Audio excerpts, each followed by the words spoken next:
Hello again, everyone. Today is October 19, 2020. My name is Marty Guthmiller, CEO of Orange City Area Health System, bringing you today the 65th edition of our COVID-19 community briefings.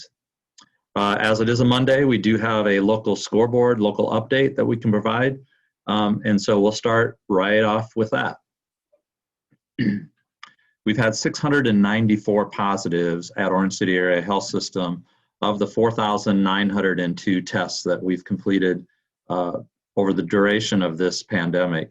That's a 14.2% positivity rate, up slightly from a week ago at 14.1. Over the course of the last week, we've done 394 tests. 58 of those 394 were positive. And so that is a rate of 14.7%, which is down from previous weeks. A week ago was 18.5, and 2 weeks ago, 18.6. So 14.7 is heading in the right direction. Stepping up a level from Sioux County, or to Sioux County, we have 2,286 positives in Sioux County of the 9,190 tests completed. That is a percent positive rate of 24.9%. We've had 86 additional positives since last Thursday, 86 since last Thursday. The 24.9% positivity rate in the county compares to the previous numbers of 24.6, 24.1, 23.4. So the numbers in Sioux County continue to climb a little bit. The 14-day average is a little bit more of an accurate measure of what's going on currently. Sioux County is number 2 in the state at 23.2%. That's down from 26.5, 25.1, and 23.4, respectively. Plymouth County is number 6 in the state at 19.2%, but that's up from 18.7 or 18.8 and 17.7. So even though they did climb a little bit, they are at number 6. O'Brien County, number 13 in the state at 15.5. They have gone down from 16.4 and 16.6. So that's in the right direction at least. Lyon County has dropped to number 18, which of course is a good thing, dropping down significantly to 14.5%, down from 20.3 and 25.6. So if you recall, Lyon County was number 1 at one time, but are now down to number 18. There are 44 counties in the state of Iowa at 10% or higher. That doesn't mean anything until you compare it to previous reports. And the last 2 times we had 55 and 51. So 44 is a move in the right direction, and at least some indication that things are calming down a little bit. Again, but that's relative. Region 3, stepping up to the 20 counties in northwest Iowa, 114 positives. 114 hospitalizations, and that number is down from 125 and 115 from the last 2 times that we've spoke. 24 in the ICU, down from 25 last Thursday, and down from 26 last Monday. Of those 24 in the ICU, 11 are on ventilator support at this point. 14 patients have been admitted in the last 24 hours in these 20 counties. Iowa has 107,562 positives of the 901,732 tested. That is an 11.9% rate, climbing steadily still. Last time we spoke was 11.7. Time before that, 11.6. Time before that, 11.4.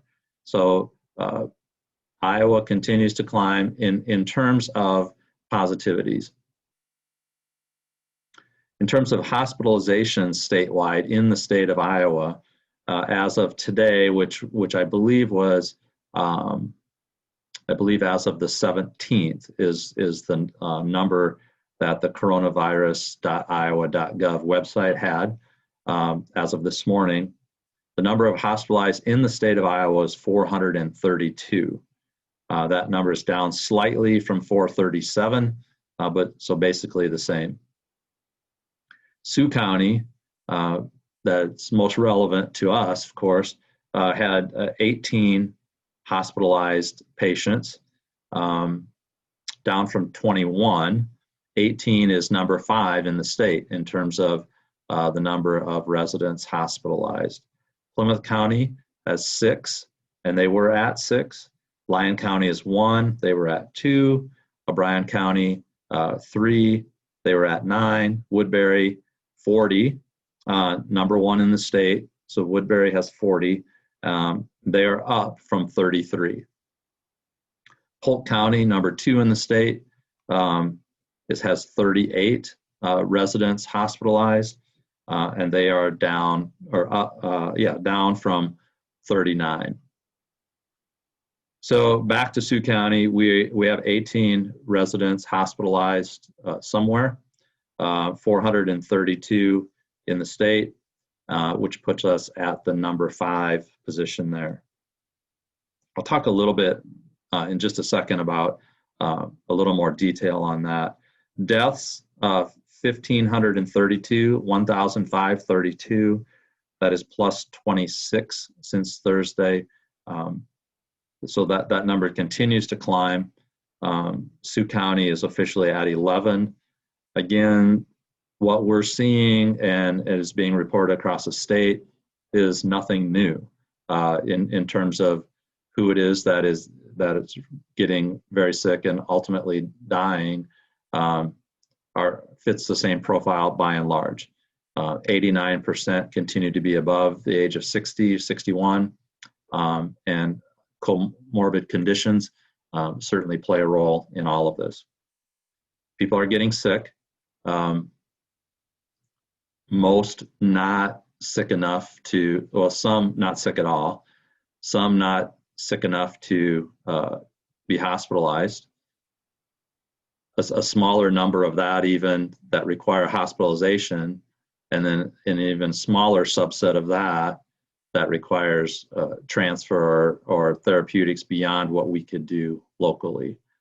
We continue to be able to administer many of the therapeutics that are out there. We continue to be able to transfer patients requiring significant levels of oxygen, either high flow or a ventilator. So that availability in the region continues to exist, although capacity everywhere from Omaha to Sioux Falls to Fargo is being stretched. So there's no question that everybody's busy out there, but again, generally speaking, flattening the curve has worked and is working because there are plenty of hospital resources still available. Just in terms of what's going on at Orange City Area Health System, as of this morning, we did have 17 inpatients, but only 4 active COVID patients currently. So that's down maybe half of what we've had last week. So that's continues to ebb and flow. So while the hospital's busy, it's busy with more traditional kinds of things. Today, as of right now, our ER is calm. Again, still busy, still active, but not the way it was in the last week or two. So we're doing okay. Capacity is certainly there. Beds are available, but the marathon, I think we're past the normal marathon at 26.2 miles. We're moving on to the ultra marathon at this point, and staff are beginning to feel it, and so but we're hanging in there. At PRCC, Prairie Ridge Nursing Home, we continue to have 0 residents positive. We test them all weekly, 100% weekly. We do test staff twice weekly, and all of that is being contained as well as we can by our staff, and really give kudos to our staff for being vigilant with that. Landsmere Ridge, we do have 11 positive tenants at Landsmere Ridge. 4 of those are currently hospitalized. So again, the emotional trauma that COVID is causing on both staff and residents and tenants and families is in some cases more significant than the actual disease itself. We're cognizant of that. We're trying to do everything possible to alleviate some of those emotional, psychological kinds of things, but there's no doubt that the stress of this is beginning to weigh on tenants, families, and staff alike. And so please keep them all in your prayers, especially, and know that we're trying to do everything we can to get through this together. That's really all I have for today, but I want to remind everybody that even though this marathon just turned into an ultra marathon, and we have some ways to go yet, the format, the recipe for fighting it hasn't changed. So we need you to still be vigilant. We still need you to mask when you're in a group setting at all. We need you to practice social distancing, and we need you to practice good hygiene with hands, whether it's washing, disinfecting, both. So let's all hang in there together. The rates are starting to look like they might go down a little bit, and we want to keep them heading in that direction for sure. So we just ask you to stay strong, to stay vigilant, and above all else, stay healthy. I will be back with another briefing either Thursday or Friday of this week, unless anything comes up prior to that. So thank you again for joining us, and thank you for the trust and confidence placed in Orange City Area Health System. We'll see you next time.